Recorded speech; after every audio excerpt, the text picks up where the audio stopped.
Vote নয়, মানুষ তাদেরকে জুতা দিবে। পুরো 1 বছর তারা চাঁদাবাজি এবং মামলা বাণিজ্য এই দুইটা ছাড়া গত 1 বছরে বিএনপির ইতিহাসে কোনো লেখা নাই। বিএনপির যদি 1 বছরে সফলতা বলেন, তাদের দুইটা সফলতা, একটা হলো চাঁদাবাজি আর একটা হলো মামলাবাজি।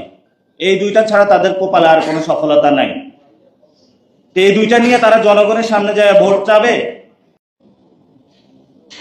ভোট নয়, মানুষ তাদেরকে জুতা দিবে। পুরো 1 বছর তারা চাঁদাবাজি এবং মামলা বাণিজ্য এই দুইটা ছাড়া গত 1 বছরে বিএনপির ইতিহাসে কোনো লেখা নাই। বিএনপির যদি 1 বছরে সফলতা বলেন, তাদের দুইটা সফলতা, একটা হলো চাঁদাবাজি আর একটা হলো মামলাবাজি। এই দুইটা ছাড়া তাদের কপালে আর কোনো সফলতা নাই।